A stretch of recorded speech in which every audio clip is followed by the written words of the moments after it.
Welcome to the HR Empowerment Podcast, where we will uncover strategies and new insights from HR professionals who discuss up-to-date regulations, best practices, and the most pressing topics like diversity and equity, leadership, dealing with difficult situations, and much more that affect your bottom line and business. Thanks for joining us. Hey everybody, welcome back. This is Wendy Sellers, the HR lady, with my co-host JC. Hi. And a special guest, Tina Kuga, who is a small business owner and just happens to also be an HR expert. Hi, Tina. Hi, JC. Hi, Wendy. Glad to be here. So let's talk about in your small business, where did you start with setting up HR? Was it day one, we just hired one person, they're part-time, we have to have all these forms? Or did you go, oh, wait, something just blew up. Yep, forgot to add those. Well, that's a great question, because that's how it kind of starts is, okay, I've got a new employee, I've got a new hire, for example. What paperwork do I have to do? What do I have to be in compliance? So again, me having a little bit of that background, I was able to at least have a direction. But if you don't maybe have that background, I think it would be good to maybe either do a needs analysis, and also as well put some workflows in place, kind of really taking an assessment of what you have in place now in the organization. Because a lot of times what we've seen too is maybe there is an employee handbook, but maybe it hasn't been edited or updated in 10 years. We've seen that. It could be something as simple as, okay, we've got an onboarding process of hiring people, but we seem to be losing them, or they're confused when they get to their job. So, where are the gaps there? Where do we need to fill in? It could be implementing a training and safety program. It could be getting the software to do the onboarding process in an easier manner. So that's where you really need to take that needs analysis, in my opinion, just as a business owner would if they're looking to, start a new piece of their company on what I need to do. Is it going to cost money? Is there going to be a budgetary consideration? So an HR professional has to think in the mind of a business professional as well, too. I always tell that to my HR professionals. You are supporting that organization or that team or that department. And so you have to also think on terms of that. And, budget's going to be one of those pieces. So Real interesting piece here that you specifically brought up. That HR department is concerned with much more than just people. Processes are so crucial. And well-defined HR processes, those attract, source, recruit, onboard, train, retain, and off-board top talent are so key. The HR department collaborating within the organization to make those happen is also an inside sales type job to a degree. But when we think about all these different processes, is there a magical SHRM book that has them written out as templates? Is this something a business owner could just pick up and do? Or is there actual benefit there to relying on the experience of the seasoned professional to bring them in? What's the best way to get started there? Oh, that's a loaded question. That is a loaded question. It kind of depends on the person, I think, too.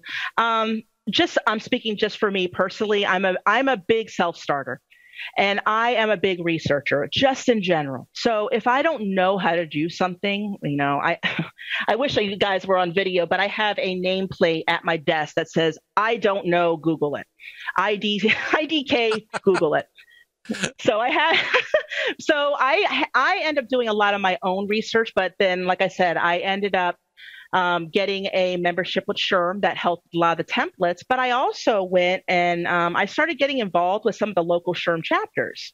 So here in Florida, we have multiple SHRM chapters. It may not be advantageous for everyone to do that because it does take time. You have to go to the meetings and such. But that's also another great way to meet other HR professionals. They can share ideas with you. They may be able to share some pieces that they've worked on before. I can't encourage that enough. And then also as well to help you meet partners.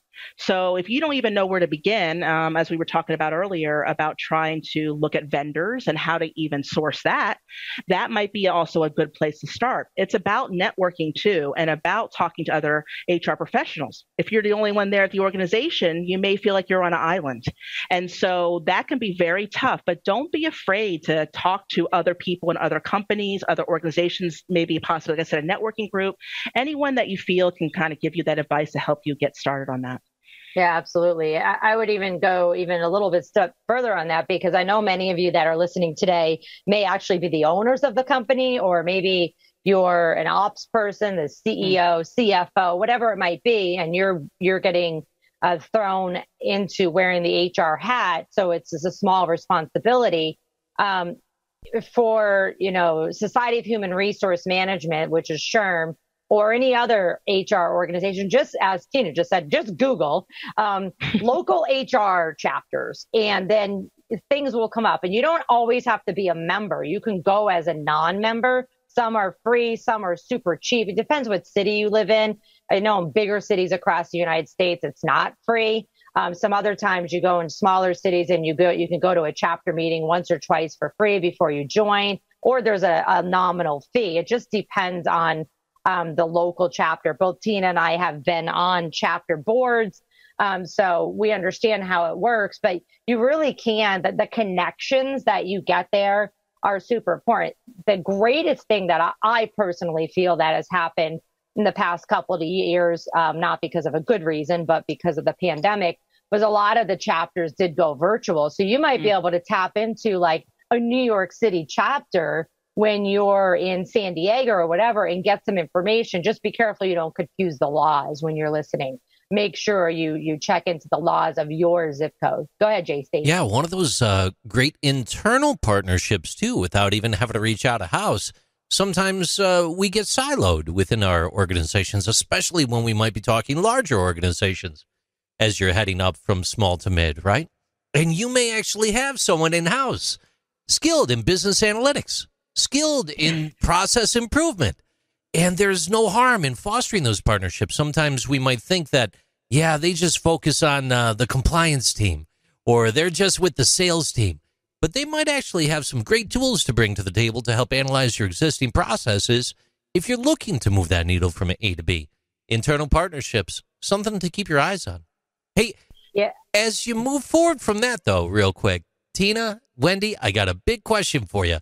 Processes are one thing, but KPIs, that's something radically different. The first time I ever heard KPI, I was in my 20s. I was probably in a position that I should have already known what KPI meant. So I Googled it, cross-referenced it, figured it out. And when we think about the aspect of human resources for small businesses, establishing KPIs, those key performance indicators to measure performance, that could be a tough task. How do you pick your KPIs?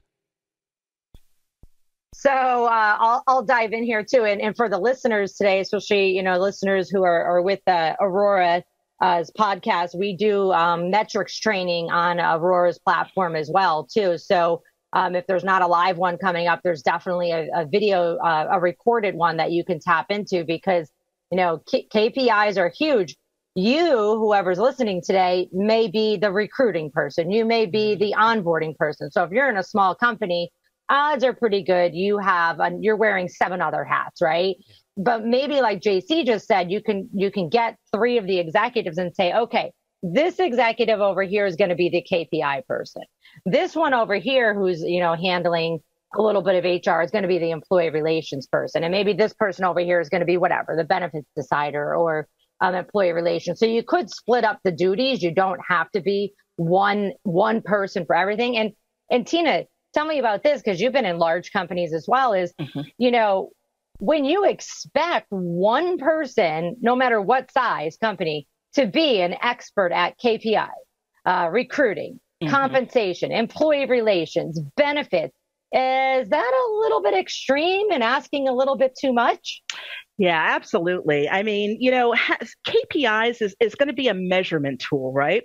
So you have to have someone that's going to keep track of that and measure that performance. And it's just identifying those KPIs, but also as well, utilizing some tools. Like some of these software pieces, they have actual tools that can show you your turnover rates, certain things that are going to help you to have those measurement things in place. But trying to do all of that for one person, forget it. It's too much. There was a interesting KPI I came across not too long ago in working with a client, and it was how many people left vacation time on the table at the end of the year. We want to make sure more people leave town and enjoy their time. Talk about compassion. Wow, that's really interesting. I love that they, identified that and they put a focus on that. Yeah, it's super important if we're going to be in carving it out of our budget and using every tactic possible to attract people, then we should actually encourage them to use those darn benefits versus saying, oh, well, they didn't submit it. And on the other side, some of the unfortunate horror stories that I've had to deal with is where people did not go on vacation, and it may be because they were hiding something. Now, I don't want you all to assume that, the listeners, I don't want you to assume like, oh, my employee's not going on vacation, they must be hiding something. They might just be, super dedicated. They might also not have money to go on an actual vacation, or they may be feeling bad about asking because they can see how overwhelmed everybody is. So don't make any assumptions that they're stealing, but then also don't make any assumptions that, oh, well, they're not requesting vacation, therefore it's going to be, use it or lose it in those states that is applicable. I hate the use it or lose it rule. I think it's so like, I'm proud of the states that say no, compensation is, or time off, is part of compensation. And therefore, if they use it or not, you have to pay it out. And so I encourage anybody that's listening today to, if your state doesn't mandate that, to just make it a policy. And you do have to be careful then, because people may want to cash it out instead of take time off. And that's kind of up to them to do. But we always want to encourage people to take time off of work, rest, relax, maybe go learn something new and come back re-energized and make sure that they're in it to win it alongside the employer. Yeah, and unfortunately, I think here in the United States, our culture, our work culture, overall does not encourage, employees to take that time off or to have that vacation or PTO time or whatever that may be. So that's a huge shift of trying to get our culture to be okay with that. Other countries, they take 2-3 months of vacation time. But I can tell you that for me personally, if I've taken, let's say, a 2-week vacation, I wouldn't take a month. My mind is so refreshed because by the time that I come back, I feel relaxed. I feel rested. I've been thinking about other things and I'm excited to come back to work, because I've had that rest and relaxation. So you have to take that in consideration into your employee relations as well. It's not just about, oh, well, I need coverage on these shifts or in my operation. It's also, are my employees tired? Are they burned out? Are they, all of those things are related to that. Pineapple Mai Tais or payroll. Yeah. With that said, we will be right back for our last section of this podcast, where we're going to continue talking about advice for small businesses on handling HR and employee relations. Thank you for joining the HR Empowerment Podcast, brought to you by Aurora Training Advantage. We hope you've gained new insight and strategies to navigate the HR profession. We look forward to you joining us again on the HR Empowerment Podcast.